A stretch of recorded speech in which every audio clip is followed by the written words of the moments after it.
வணக்கம். இது டிவிஎன் லங்கா செய்திகள். வங்காள விரிகுடாவில் இலங்கைக்கு தென்கிழக்காக புதிய காற்றுச் சுழற்சி, வடக்கில் கொட்டத்தீக்க இருக்கும் கனமழை. முல்லைத்தீவு மாவட்டத்தின் சில பகுதிகளுக்கு வெள்ள அபாய எச்சரிக்கை. சில பாடசாலைகளுக்கு தொடர்ந்தும் பூட்டு. கல்வி அமைச்சு. அனைத்தால் பாதிக்கப்பட்டவருக்கு 18 நாட்களின் பின்னர் காத்திருந்த இன்பாதிர்ச்சி. சில அரச உத்தியோகத்தர்களுக்கு விசேட விடுமுறை. வெளியான சுற்றறிக்கை. பிறப்பு மற்றும் திருமண பதிவு சான்றிதழ்கள் தொடர்பில் முக்கிய அறிவிப்பு. இலங்கைக்கு உலக வங்கி பெருமாதரவு. $120 மில்லியன் உதவி. வங்காள விரிகுடாவில் இலங்கைக்கு தென்கிழக்காக புதிய காற்றுச் சுழற்சி ஒன்று உருவாகியுள்ளது. இது தற்போது உகந்தையில் இருந்து 408 கிலோமீட்டர் தென்கிழக்காக அமைவு பெற்றுள்ளது என யாழ்ப்பாண பல்கலைக்கழகத்தின் புவியியல் துறையின் சிரேஷ்ட விரிவுரையாளர் நாகமுத்து பிரதீப் ராஜா தெரிவித்தார். அதேவேளை இலங்கையின் தென்பகுதியை மையம் கொண்டு கீழ் வளிமண்டல தளம்பல் நிலை ஒன்றும் உருவாகியுள்ளது. இதன் காரணமாக வடக்கு கிழக்கு மத்திய ஊவா தெற்கு வடமத்திய மாகாணங்களுக்கு மிதமானது முதல் கனமானது வரை மழை கிடைக்கும் வாய்ப்புள்ளது. ஒரு சில இடங்களில் மிக கனமழையையும் கிடைக்கும் வாய்ப்புள்ளது. இம்மழை எதிர்வரும் டிசம்பர் 19 வரை தொடரும் வாய்ப்புள்ளது. இந்த மழை புதன்கிழமை நாட்டின் பெரும்பாலான பகுதிகளுக்கு கிடைக்கும் வாய்ப்புள்ளது. குறிப்பாக வடக்கு கிழக்கு ஊவா மத்திய வடமத்திய சப்ரகமுவா மற்றும் மேற்கு மாகாணங்களின் பல பகுதிகளுக்கும் நாளை கனமழை கிடைக்கும் வாய்ப்புள்ளது. அதேவேளை இன்று வடக்கு கிழக்கு ஊவா மற்றும் தென் மாகாணங்களின் கரையோர பகுதிகளுக்கு சற்று பலமான காற்று வீசும் வாய்ப்புள்ளது. குறிப்பாக மணிக்கு 30 முதல் 40 கிலோமீட்டர் வேகத்தில் காற்று வீசும் என எதிர்பார்க்கப்படுகிறது. இந்த காற்றுச் சுழற்சி இலங்கைக்கு தென்கிழக்காக நிலவுவதாலும் இக்காற்றுச் சுழற்சி மேற்கு வடமேற்கு திசை நோக்கி நகரும் என்பதனாலும் இலங்கையின் தென்பகுதி மையம் கொண்டு கீழ் வளிமண்டல தளம்பல் நிலை நிலவுவதாலும் மத்திய ஊவா மற்றும் சப்ரகமுவா மாகாணங்கள் சற்று கனமழை பெறும் என எதிர்பார்க்கப்படுகிறது. இதன் காரணமாக கண்டி, மாத்தளை, நுவரெலியா, பதுளை, கேகாலை, குருநாகல் மாவட்டங்களின் சில பகுதிகளில் நிலச்சரிவு அனர்த்தங்கள் நிகழ்வதற்கான வாய்ப்புகள் உண்டு. ஆகவே மேற்கூறிய மாவட்டங்களில் உள்ள மக்கள் இன்று முதல் எதிர்வரும் டிசம்பர் 19 வரை கனமழை மற்றும் அதனோடு இணைந்த நிலச்சரிவு தொடர்பில் அவதானமாகவும் எச்சரிக்கை உணர்வோடும் இருப்பது அவசியம். வடக்கு கிழக்கு மற்றும் வடமத்திய மாகாணங்கள் உட்பட்ட நாட்டின் பல பகுதிகளிலும் உள்ள பல குளங்கள் வான்பாய்ந்து கொண்டிருக்கின்றன. வான்பாயும் நிலையிலும் உள்ளன. இதனால் அடுத்து வரும் நாட்களில் கிடைக்கும் மழை இந்த குளங்களின் வான்பாயும் நீரின் அளவை அதிகரிக்கக்கூடும். அதேவேளை நாட்டின் பல இடங்களிலும் குறிப்பாக வடக்கு மற்றும் கிழக்கு மாகாணங்களில் நிலம் நிரம்பு நிலையை எட்டியுள்ளதனால் மேலதிகமாக கிடைக்கும் 75 மில்லிமீட்டர் மழை கூட சில தாழ்நில பகுதிகளில் வெள்ள அனர்த்தத்தை உருவாக்கும் வாய்ப்புள்ளது. எனவே இது தொடர்பாக அவதானமாக இருப்பது அவசியம். அதேவேளை இலங்கையின் கிழக்கு, தென்கிழக்கு, தெற்கு, தென்மேற்கு ஆழ்கடற்பகுதிகளுக்கு பல நாட்காலங்களில் மீன்பிடி நடவடிக்கைகளுக்காக சென்றுள்ளவர்கள் வேகமான காற்று மற்றும் அதிக உயரம் கொண்ட கடல் எல்லைகள் தொடர்பில் அவதானமாக இருப்பது சிறந்தது என நாகமுத்து பிரதீபராஜா மேலும் குறிப்பிட்டுள்ளார். முல்லைத்தீவு மாவட்டத்தின் பெரும்பாலான பகுதிகளில் மழை பெய்து வருகின்றமையால் சில பகுதிகளுக்கு வெள்ள அபாய எச்சரிக்கை விடுக்கப்பட்டுள்ளதாக மாவட்ட அனர்த்த முகாமைத்துவ ஒருங்கிணைப்பு அலகு தெரிவித்துள்ளது. ஏற்கனவே மொத்தியங்கட்டு குளத்தின் நீர்மட்டத்தை கட்டுப்படுத்தும் நோக்கில் அதன் ரேடியல் கதவுகள் திறக்கப்பட்டுள்ள நிலையில் இந்த எச்சரிக்கை விடுக்கப்பட்டுள்ளது. இதுகுறித்து முல்லைத்தீவு மாவட்ட அனர்த்த முகாமைத்துவ ஒருங்கிணைப்பு அலகு வெளியிட்ட அறிவிப்பில் நயினாமடு மற்றும் சுற்றியுள்ள பகுதிகளில் பெய்து வரும் மழையால் நீர்வரத்து அதிகரித்து வருவதால் முத்தையன்கட்டு குளத்தின் ரேடியல் கதவுகள் தொடர்ச்சியாக திறந்த நிலையில் வைக்கப்படும்.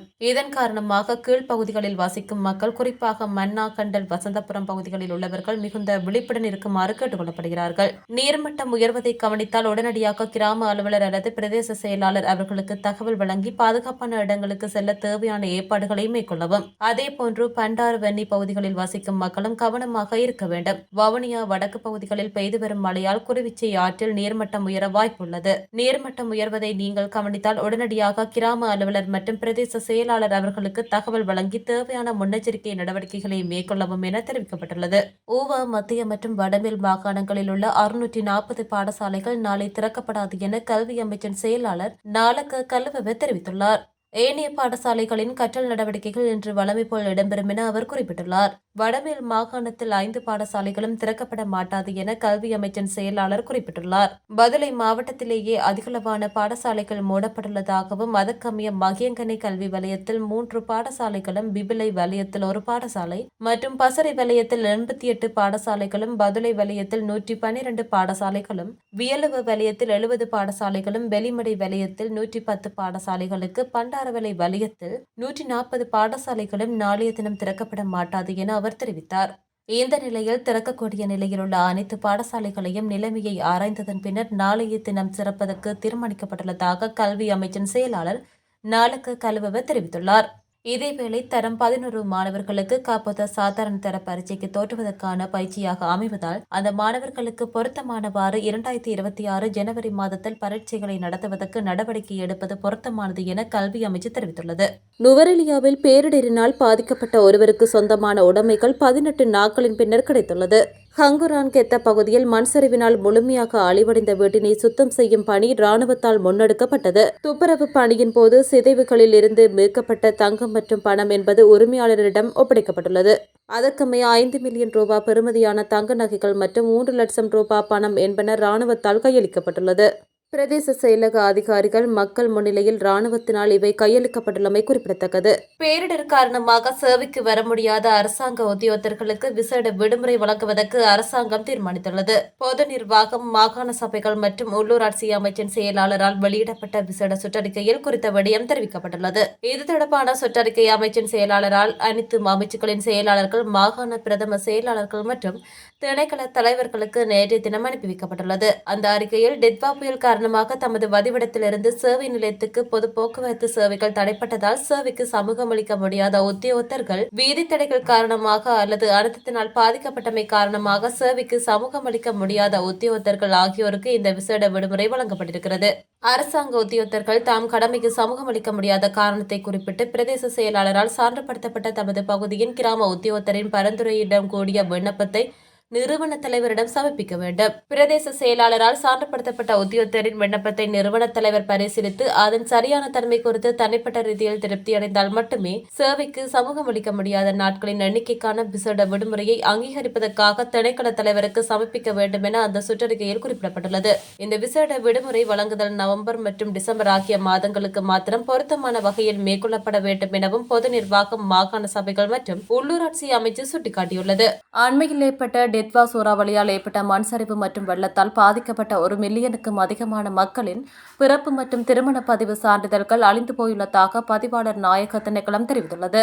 இந்நிலையில் பாதிக்கப்பட்டவர்களுக்கான பிறப்பு மற்றும் திருமண பதிவு சான்றிதழ்களை வழங்குவதற்காக நடமாடும் சேவைகள் ஆரம்பிக்கப்பட்டுள்ளதாக திணைக்களத்தின் பதிவாளர் நாயகம் சசிதேவி ஜல்தீபன் தெரிவித்துள்ளார். பேரிடரை எதிர்கொண்ட சுமார் 2.2 மில்லியன் மக்களில் குறைந்தது 1 மில்லியனுக்கும் அதிகமான மக்களின் பிறப்பு மற்றும் திருமண சான்றிதழ்கள் இல்லாமல் போயுள்ளதாக திணைக்களம் மதிப்பீடு செய்துள்ளது. எனவே பேரிடர் பாதிக்கப்பட்ட 22 மாவட்டங்களில் உள்ள மக்களுக்கு ஒருநாள் துரித சேவையின் கீழ் இந்த பதிவு சான்றிதழ்களை இலவசமாக வழங்கப்படுகிறது. நடமாடும் சேவை திட்டத்துக்கு இணைவாக மண் சரிவு மற்றும் வெள்ளத்தில் இறந்தவர்களுக்கு, காணாமல் போனவர்களுக்கும் பதிவு செய்யப்பட்ட இறப்பு சான்றிதழ்களை வழங்க நடவடிக்கை எடுக்கப்பட்டுள்ளது. அரசாங்கத்தால் செயல்படுத்தப்படும் கிளீன் ஸ்ரீலங்கா திட்டத்தின் கீழ் சில மாவட்டங்களிலும் இந்த நடமாடும் சேவை செயல்படுத்தப்படும் என்று பதிவாளர் நாயகம் தெரிவித்துள்ளார். பிறப்பு மற்றும் திருமண பதிவு சான்றிதழ்களை வழங்குவதற்கு தேவையான ஏற்பாடுகள் அத்தியாவசிய சேவைகள் ஆணையாளர் நாயகத்தால் வழங்கப்படுகின்றன. தற்போது முல்லைத்தீவு மற்றும் கண்டி மாவட்டங்களில் இந்த நடமாடும் சேவைகள் முன்னெடுக்கப்படுகின்றன. மேலும் தற்போது பிறப்பு மற்றும் திருமண பதிவு சான்றிதழ்கள் இல்லாத நபர்களின் தரவு மற்றும் தகவல்களை சேகரிக்கும் பணிகள் மாவட்ட துணை பதிவாளர்கள் மூலம் மேற்கொள்ளப்படுகின்றன. அடுத்த ஜனவரி மாத இறுதிக்குள் பிறப்பு மற்றும் திருமண பதிவு சான்றிதழ்களை வழங்க நடவடிக்கை எடுக்கப்பட்டு வருவதாக பதிவாளர் நாயகம் மேலும் தெரிவித்துள்ளார். இலங்கைக்கு அனர்த்த நிவாரண உதவியாக உலக வங்கியிலிருந்து 120 மில்லியன் அமெரிக்க டாலர் நிதியுதவி இலங்கைக்கு வழங்கப்படவுள்ளதாக உலக வங்கி அறிவித்துள்ளது. அத்தோடு அனர்த்தத்தில் பாதிக்கப்பட்டவர்களுக்கு உலக வங்கி குழுமம் ஆழ்ந்த துயரம் கொள்வதாகவும் குறிப்பிடப்பட்டுள்ளது. அனர்த்தத்தின் போது இலங்கையர்கள் காட்டிய குறிப்பிடத்தக்க மீள்தன்மைக்கும் மற்றும் உயிர்களை காப்பாற்றுவதற்கும் மீட்பு முயற்சிகளை தொடங்குவதற்கும் அரசாங்கம் மேற்கொண்ட விரைவான நடவடிக்கைகளுக்கும் உலக வங்கி பாராட்டு தெரிவித்துள்ளது. உலக வங்கியின் 120 மில்லியன் அமெரிக்க டாலர் நிதியுதவி சூறாவளியால் கடுமையாக பாதிக்கப்பட்ட பகுதிகளில் சுகாதார பாதுகாப்பு, நீர், கல்வி, விவசாயம் மற்றும் இணைப்பு உட்பட அத்தியாவசிய சேவைகள் மற்றும் உள்கட்டமைப்பை மீட்டெடுக்கவும் சீரமைக்கவும் உதவும் என உலக வங்கி தெரிவித்துள்ளது. பேரிடர் இடர் குறைப்புக்கான உலகளாவிய வசதியுடன் இணைந்து ஒரு உலகளாவிய விரைவு பிந்தைய பேரழிவு சேத மதிப்பீடு ஏற்கனவே ஆரம்பிக்கப்பட்டுள்ளது. இந்த விரைவு மதிப்பீடு ஆரம்ப முடிவுகளுக்கு தகவல்களை வழங்குவதற்கும் பதில் மற்றும் மீட்பு முயற்சிகளை இலக்காக கொள்வதற்கும் பேரழிவு தாக்கங்களின் நம்பகமான மதிப்பீடுகளை வழங்கும் என தெரிவிக்கப்படுகின்றது. இலங்கையின் வாழ்வாதாரங்களை மீட்டெடுக்கவும் பொருளாதார மீட்சியை துரிதப்படுத்தவும் வலிமையான, பாதுகாப்பான மற்றும் மீள்தன்மை கொண்ட சமூகங்களை மீண்டும் கட்டியெழுப்பவும் உலக வங்கி குழுமம் உறுதியுடன் உள்ளதாக உலக வங்கி தெரிவித்துள்ளமை குறிப்பிடத்தக்கது.